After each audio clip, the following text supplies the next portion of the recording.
Shalom, selamat pagi, salam sejahtera di dalam Tuhan kita Yesus Kristus.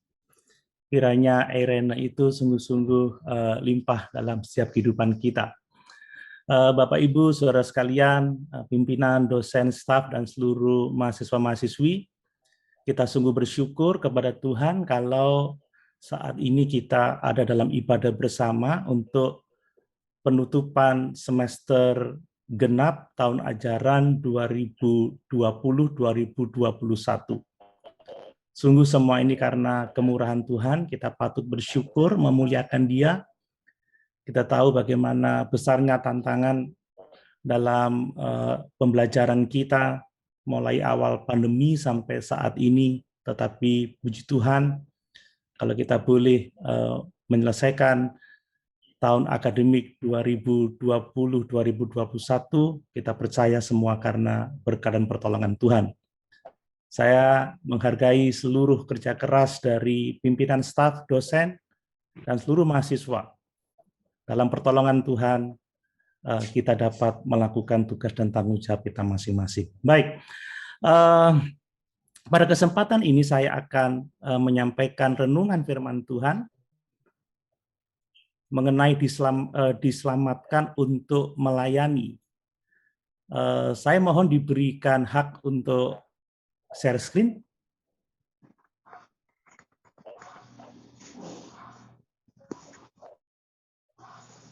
Host bisa membantu saya untuk saya diberikan. Siap Om, siap. Oke.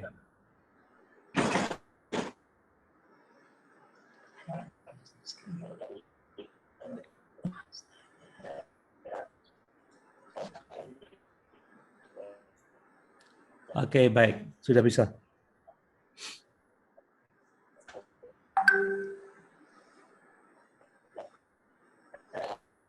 Baik.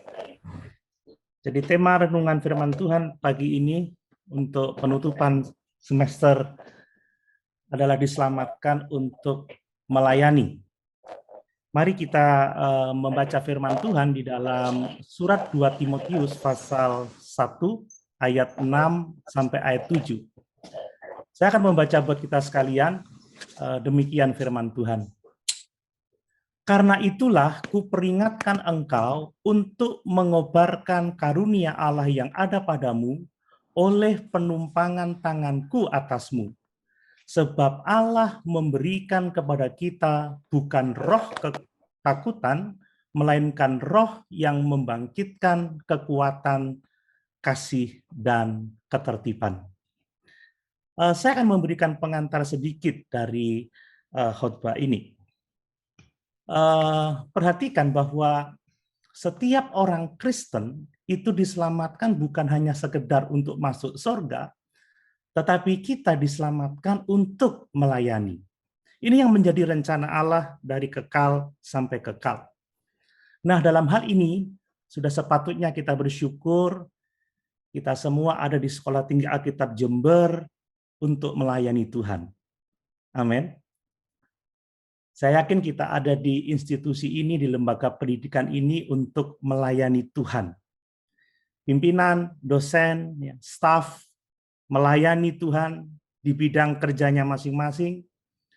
Dan semua mahasiswa-mahasiswi ada di Sekolah Tinggi Alkitab Jember sedang mempersiapkan diri untuk melayani Tuhan di kemudian hari. Jadi saya berharap untuk kita semua dapat selalu mengingat bahwa semua yang kita lakukan di Sekolah Tinggi Alkitab Jember adalah pelayanan kepada Tuhan.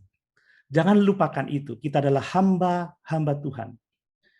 Kita diselamatkan bukan sekedar untuk masuk surga, tetapi kita diselamatkan untuk melayani Tuhan. Karena itu, mari kita melakukan tugas tanggung jawab kita, memimpin, mengajar, memanage, belajar. Kita lakukan seperti untuk Tuhan, bukan seperti untuk manusia atau untuk diri sendiri, tetapi seperti untuk Tuhan dan memang untuk Tuhan demi kemuliaan Tuhan kita Yesus Kristus. Nah, perhatikan juga bahwa realitanya ada banyak orang Kristen yang tidak melayani. Tentunya ada berbagai macam alasan. yang dipakai untuk membenarkan sikap tidak melayani itu. Nah, dalam teks kita ya di surat 1 Timotius terutama pasal 1 kita bisa melihat di sana bahwa Timotius memiliki kecenderungan untuk undur dari pelayanan karena beberapa alasan. Nah, pada kesempatan ini saya tidak akan mengemukakan alasan-alasan mengapa banyak orang Kristen tidak mau melayani Tuhan dan apa alasan Timotius ingin mundur dari pelayanan. Ya, berkenaan dengan waktu saya tidak akan mengemukakan itu. Mungkin kalau ada lain kesempatan kita bisa membahasnya dalam satu topik sendiri. Tetapi yang saya mau ingatkan adalah jangan sampai ada di antara kita yang memiliki kecenderungan untuk mundur dari pelayanan. Ada banyak tantangan, ada banyak masalah, tapi sekali-kali jangan ada niat untuk mundur. Amin. Tetap layani Tuhan. Itu yang dikehendaki oleh Tuhan. Nah,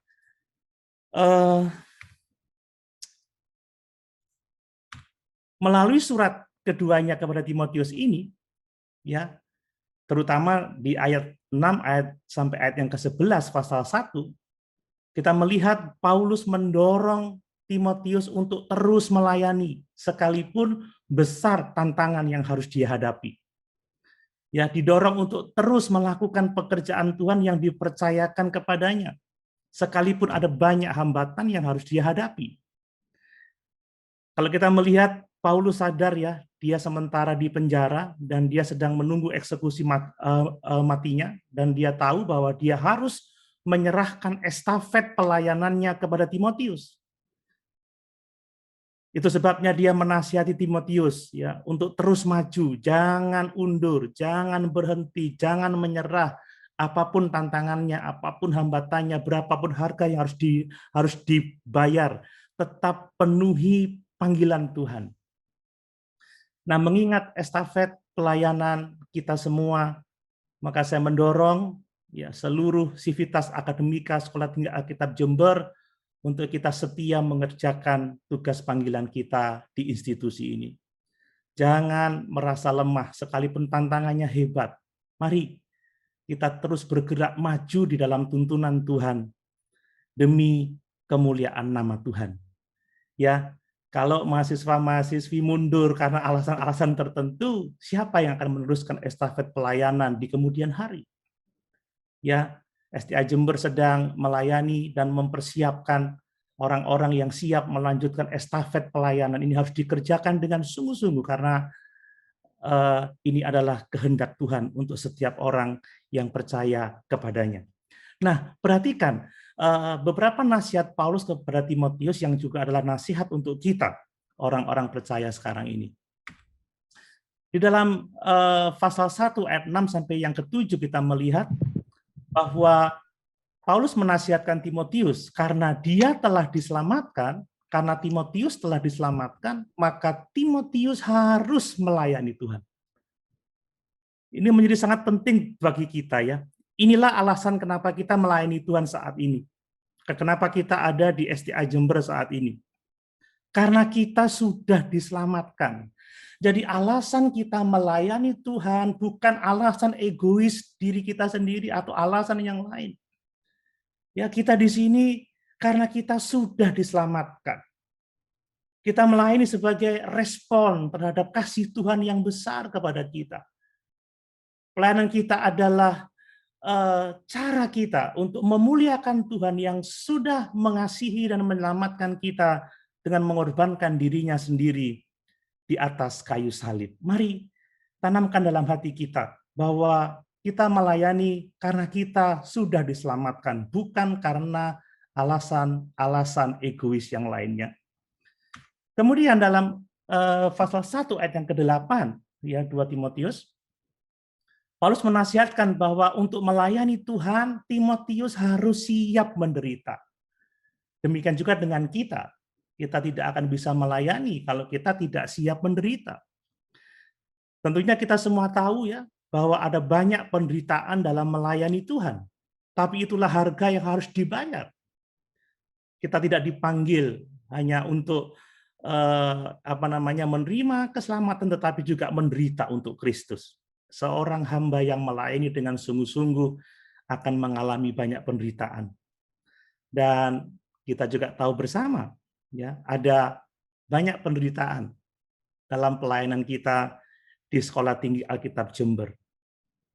Tapi itulah harga yang harus kita bayar. Yesus telah menderita dan mati untuk kita. Paulus tidak menghiraukan nyawanya sedikit pun. Baginya yang penting menyelesaikan tugas panggilannya, dan hendaklah kita memiliki prinsip yang sama. Mari kita siap menderita, siap bayar harga. Kalau bisa kita seperti Paulus, aku tidak menghiraukan nyawaku sekalipun. Yang terutama aku harus melakukan pekerjaan Tuhan. Nah, yang berikutnya adalah Paulus menasihatkan bahwa saat menderita, maka Timotius harus ingat keselamatannya. Timotius harus ingat panggilan Tuhan untuk memberitakan Injil. Nah, inilah yang harus kita lakukan dalam hidup kita. Ya, saat ada penderitaan, saya harus jujur bahwa ada saatnya saya juga ingin mundur. Ada saatnya saya juga lemah. Tapi kalau kita mengingat kasih Tuhan yang besar, kalau kita mengingat keselamatan kita yang besar, dan kita mau mengingat panggilan Tuhan yang begitu mengasihi kita, maka kita akan memiliki kekuatan untuk dapat terus maju. Mengingat keselamatan dan panggilan kita dalam memberitakan firman, itu adalah obat yang sangat manjur dalam menghadapi penderitaan saat kita melayani Tuhan. Mari semangat, ya. Ingat selalu bahwa kita telah dibeli dengan harga yang sangat mahal dan kita dipanggil dengan panggilan yang mulia, panggilan yang kudus untuk bekerja di ladang Tuhan. Nah, kemudian hal yang berikutnya, apa pesan firman Tuhan bagi kita melalui teks-teks ini adalah bahwa karena kita telah diselamatkan, maka kita harus melayani Tuhan. Amin. Karena kita telah diselamatkan, maka kita harus melayani Tuhan. Nah, saya akan menguraikan beberapa pesan teks, ya. Ada 3 yang mau saya sampaikan. Yang pertama adalah bahwa kita harus benar-benar diselamatkan sebelum kita dapat melayani. Ini penting. Yang kedua adalah Tuhan memberikan karunia-karunia kepada mereka yang diselamatkan untuk melayani. Jadi kita dimampukan oleh Tuhan.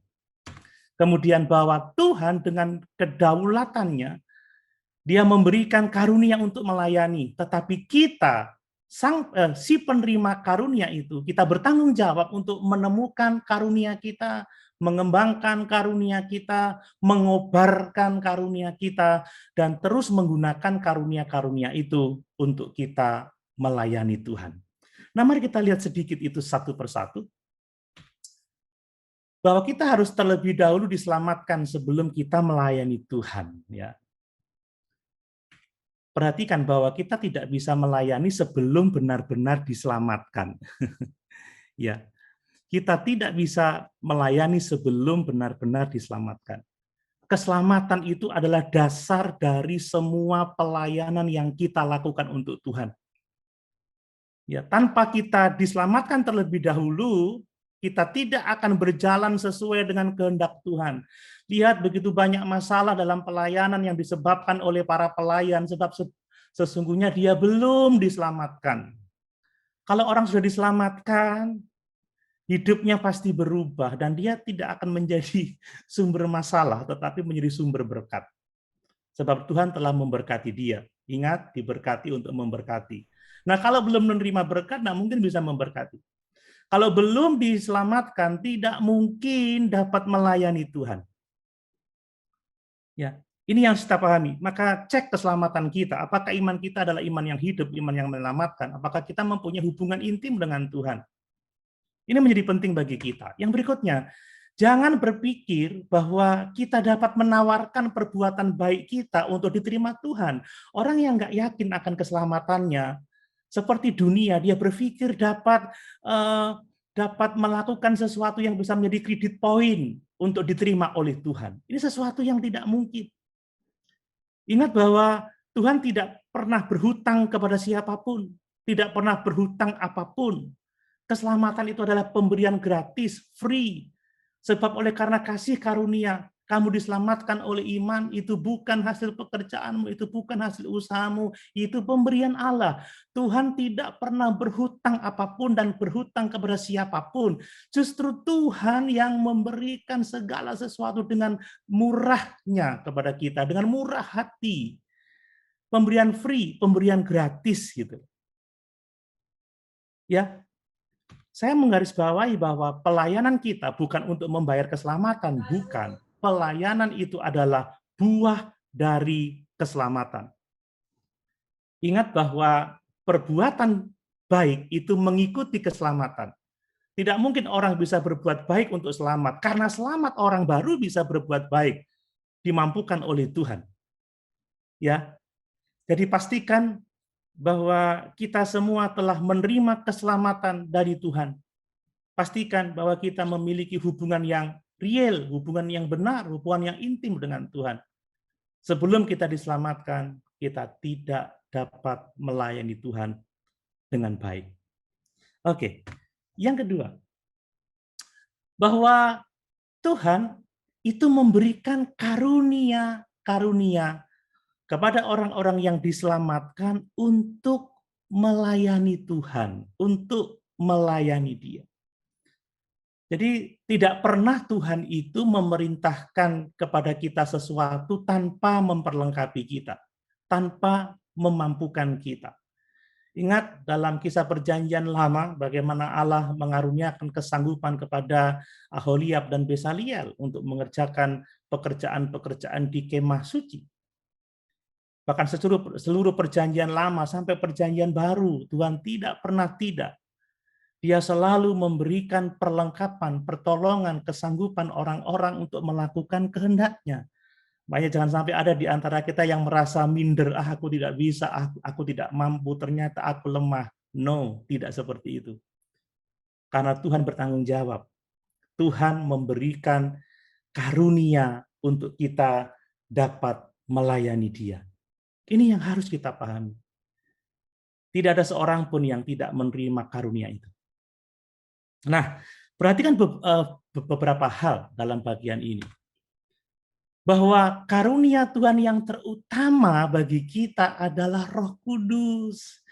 Ini yang harus kita ketahui.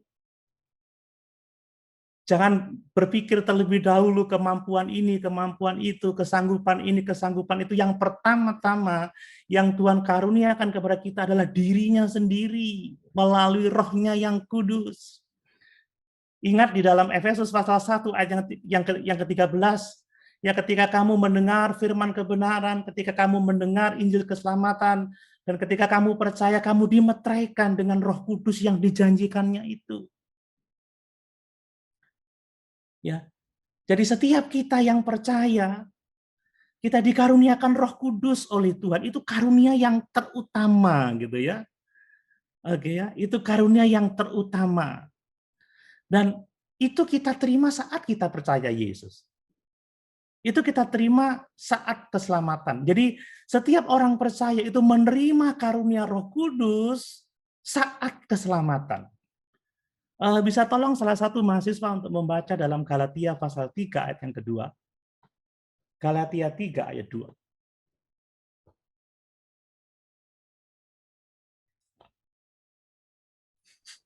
Galatia pasal 3 ayat 2, demikianlah firman Tuhan. Ya.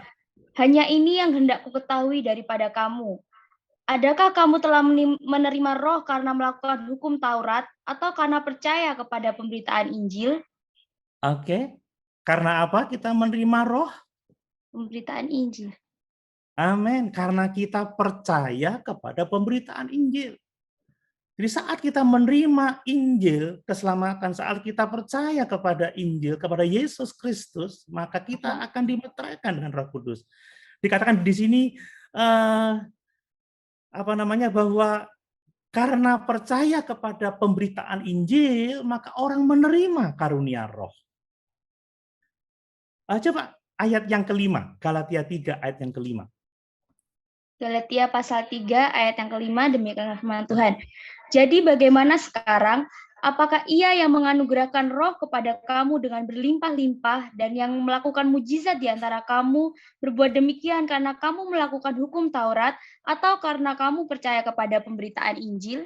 Ya, ditegaskan kembali. Tentunya ini adalah pertanyaan retorika yang tentunya semua jemaat di Galatia tahu dan kita semua tahu bahwa Allah itu mengaruniakan rohnya berlimpah-limpah karena kita percaya kepada pemberitaan Injil.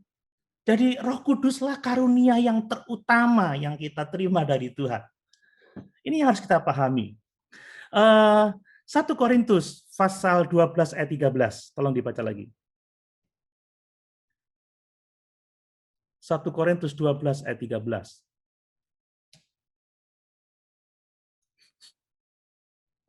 1 Korintus pasal 12 ayat 13, demikianlah firman Tuhan. Sebab dalam satu roh kita semua, baik orang Yahudi maupun orang Yunani, baik budak maupun orang merdeka, telah dibaptis menjadi satu tubuh dan kita semua diberi minum dari satu roh.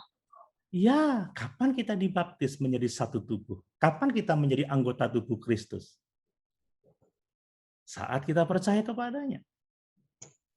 Jadi Tuhan memberikan karunia untuk melayani, dan kita harus tahu bahwa karunia Tuhan yang terutama bagi kita adalah Roh Kudus yang kita terima saat keselamatan kita. Sebab hanya oleh karena percaya kepada berita Injil, maka kita menerima karunia Roh Kudus yang membaptiskan kita menjadi bagian dari tubuh Kristus. Nah, yang berikutnya adalah bahwa Roh Kudus itu memberikan karunia rohani kepada setiap orang percaya, gitu ya. Roh Kudus itu memberikan karunia rohani kepada setiap orang percaya.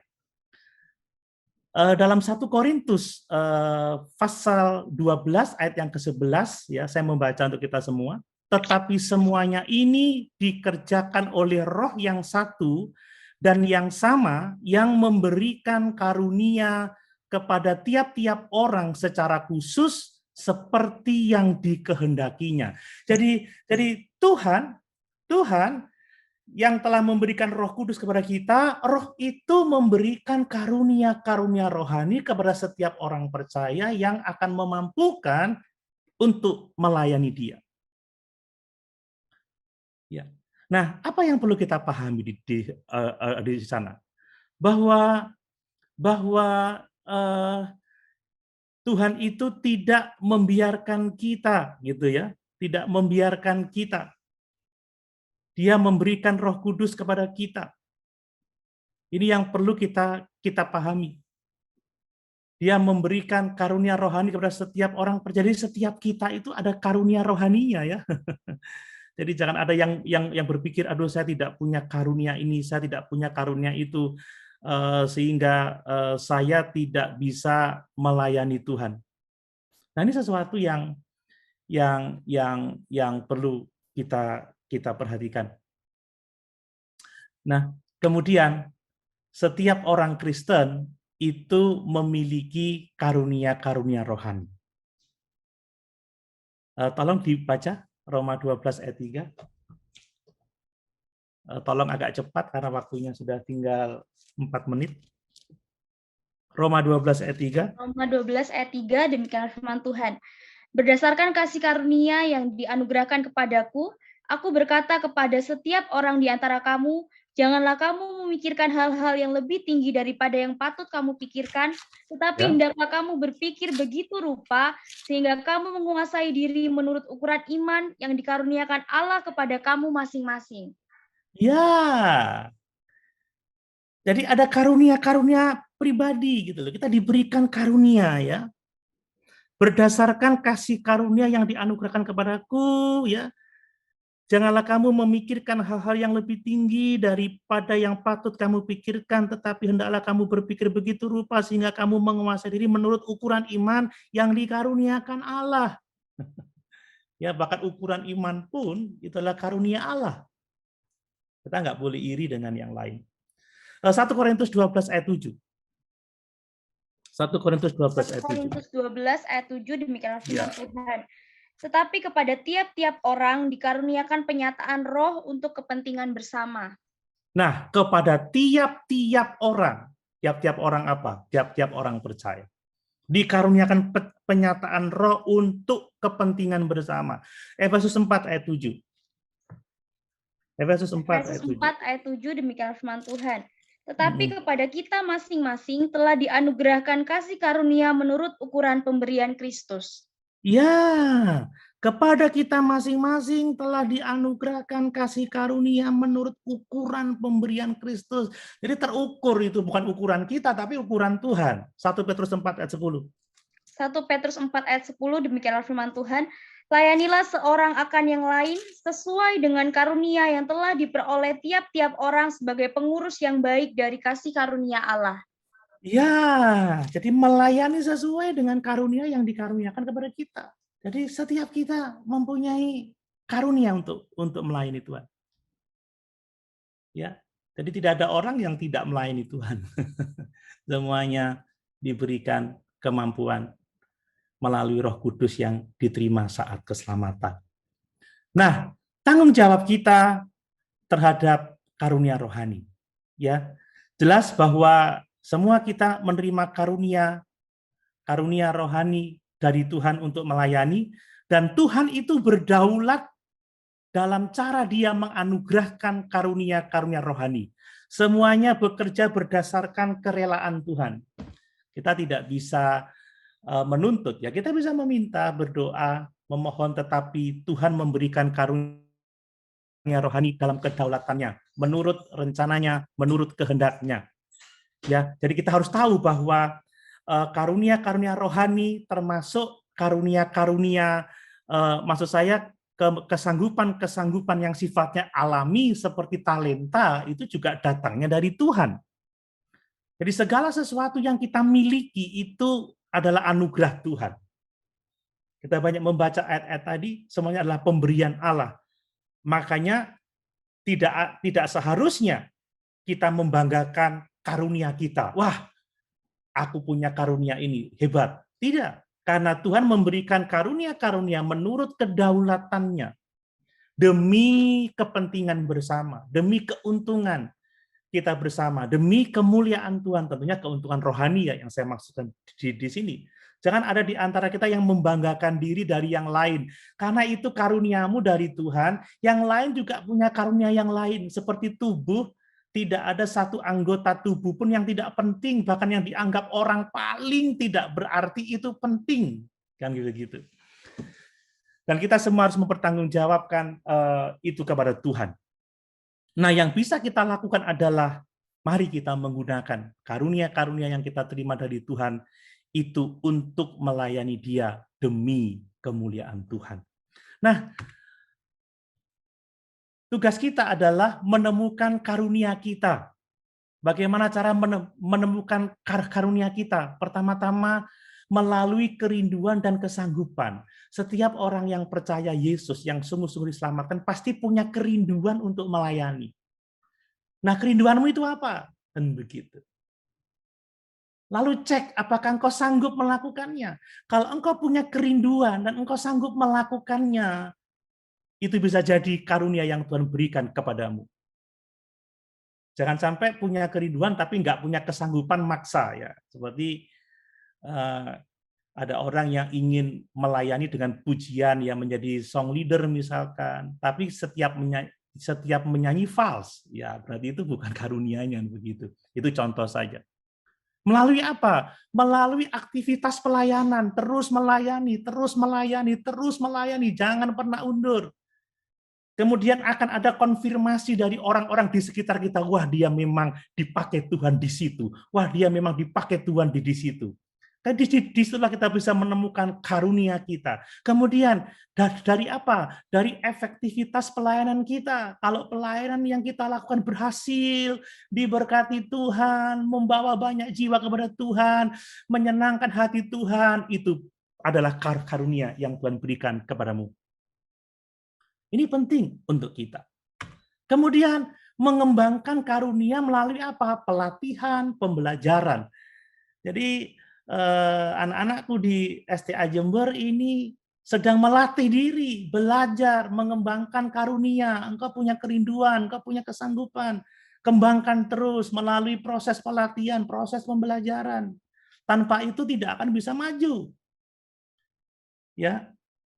Kemudian butuh evaluasi pelayanan juga. Evaluasi mandiri, evaluasi dari pihak orang lain. Itu menjadi penting bagi kita. Nah, kemudian adalah mengobarkan karunia kita. Ya, kata Paulus, kobarkanlah itu, jangan padamkan. Terutama kita melakukan itu saat keadaan sukar, saat kita penuh tantangan dalam melakukannya. Jangan ada tantangan dikit, ada kekecewaan, ada konflik, lalu aku tidak mau lagi dah, gitu. Justru kobarkanlah karunia yang telah kita terima dari Tuhan. Maksudnya apa? Bangkitkan semangat itu, jangan redup, jangan lemah. Ya, saya akui saya juga pernah lemah. Udah kalau gini, saya mundur aja. Justru di saat seperti itu kita dipanggil untuk mengobarkan, ya, untuk mengobarkan, membangkitkan kembali semangat, melakukan tugas pelayanan kita. Saat sukar, jangan undur, tapi tetap maju di depan, pasti badai akan berlalu, kan seperti itu. Kalaupun toh badai tidak berlalu di bumi ini, nanti ketika kita mati, kita akan menerima kemuliaan di dalam kerajaan surga. Sama juga badai juga akan berlalu.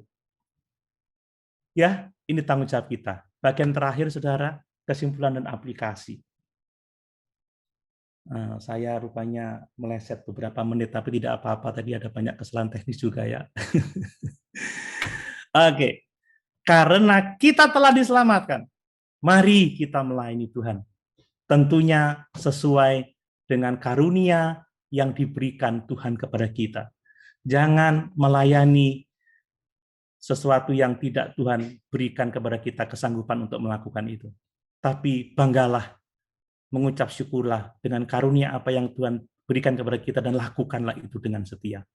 Tidak usah minder, tidak usah merasa lebih kecil dari pihak yang lain. Ya, semua kita penting di hadapan Tuhan. Dia mengasihi tubuhnya sama, tidak pilih kasih, dan kita akan menerima upah kemuliaan yang sama dalam kerajaan surga.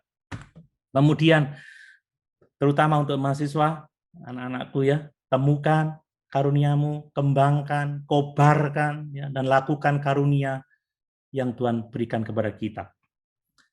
Oke, selamat melayani untuk kita semua, pimpinan, staf, dosen, mahasiswa. Kiranya Tuhan Yesus memberkati kita sekalian.